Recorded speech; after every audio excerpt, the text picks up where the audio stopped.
Berapa lama sekali busi mobil harus diganti? Apa perbedaan antara berbagai jenis busi? Hari ini, sebuah video akan menjelaskan prinsip dan siklus penggantian busi. Bos tolong kasih jempol ke saya. Mari kita mulai menjelaskan lebih lanjut. Mesin mobil kita adalah mesin 4 langkah siklus bolak-balik. Langkah pertama adalah penghisapan. Piston di dalam silinder bergerak ke bawah, menghisap udara dan bahan bakar ke dalam silinder. Langkah kedua adalah kompresi. Piston bergerak ke atas, mengompresi campuran udara dan bahan bakar di dalam silinder ke bagian atas silinder. Langkah ketiga adalah kerja.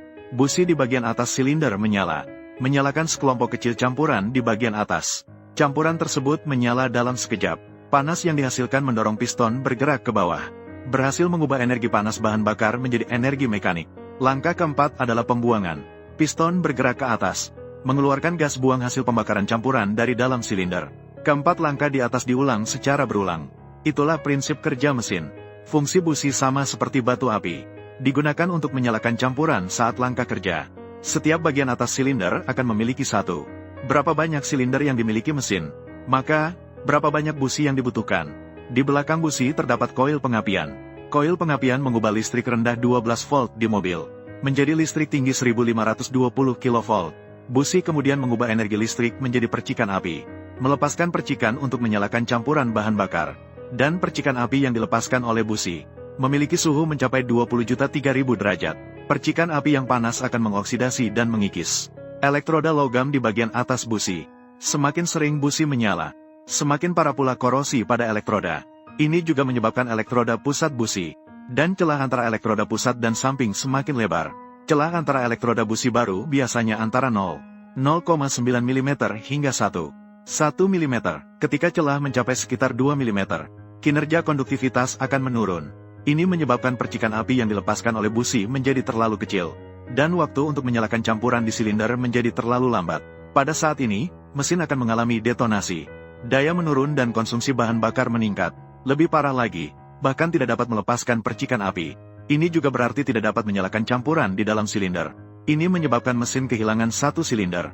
Jadi, busi adalah komponen yang aus, perlu diganti secara berkala.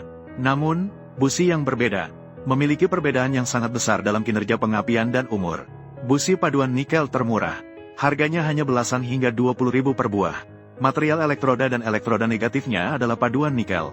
Karena titik lele nikel cukup rendah, di bawah korosi suhu tinggi dari percikan listrik, dengan cepat akan menyebabkan celah antara elektroda menjadi terlalu besar.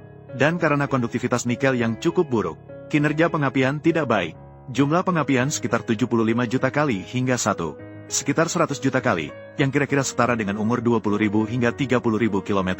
Itulah sebabnya ada anggapan untuk mengganti busi setiap 20.000 km. Ini adalah umur busi dengan material yang berbeda. Paduan ganda dan paduan keramik ganda merujuk pada bahan elektroda busi, dan bahan elektroda negatif adalah paduan atau paduan keramik. Material elektroda negatif busi biasa umumnya adalah paduan nikel atau inti tembaga. Selain material, ada faktor lain yang mempengaruhi umur busi, yaitu mesin. Umumnya, mesin biasa melakukan pengapian sekali dalam satu siklus 4 langkah. Namun, beberapa mesin melakukan pengapian berkali-kali saat siklus kerja, seperti mesin EA888 dari Volkswagen. Saat start dingin dan akselerasi ekstrim atau output daya tinggi, menggunakan teknologi pengapian berkali-kali. Dengan jarak yang sama, jumlah percikan api yang dihasilkan akan lebih banyak. Umur busi juga akan lebih pendek. Tentu saja, umur busi hanya merupakan nilai referensi. Selama busi masih bisa mengeluarkan percikan listrik, daya mobil tidak menurun. Konsumsi bahan bakar juga tidak meningkat, jadi masih bisa digunakan terus. Lagi pula, busi hanya memiliki fungsi untuk menyalakan. Tunggu sampai kinerja mobil benar-benar mengalami penurunan ringan. Konsumsi bahan bakar sedikit lebih tinggi dibandingkan sebelumnya. Dan umur busi juga telah mencapai di atas umur teoritis. Kita bisa menggantinya nanti juga tidak terlambat. Tapi juga harus diperhatikan. Keramik busi, dalam jangka panjang di lingkungan suhu tinggi dan tekanan tinggi di silinder, mudah menyebabkan keramik menjadi tua, retak, dan terlepas, jatuh ke dalam silinder, mengakibatkan perbaikan besar pada mesin. Tapi situasi ini cukup jarang. Jika benar-benar khawatir, gantilah sesuai dengan umur teoritis busi. Beranilah sedikit, bisa menggantinya kapan saja saat kinerja menurun. Apakah bos sekarang sudah sangat memahami busi?